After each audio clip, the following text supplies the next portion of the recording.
Hey guys, welcome back to my channel and welcome if you're new.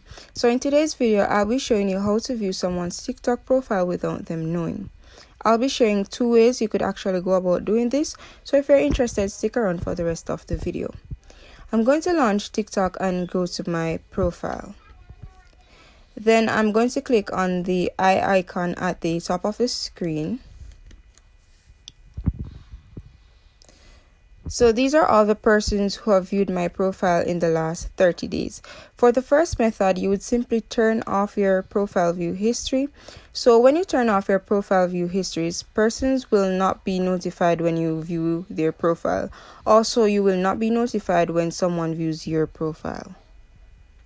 So for the second method, you could simply log out of TikTok and view someone's profile account, as they would not be notified that you viewed their account. So if you found this video useful, or if you liked this video, please like, share and subscribe. Also, please turn on your post notifications so you'll be notified when I upload videos.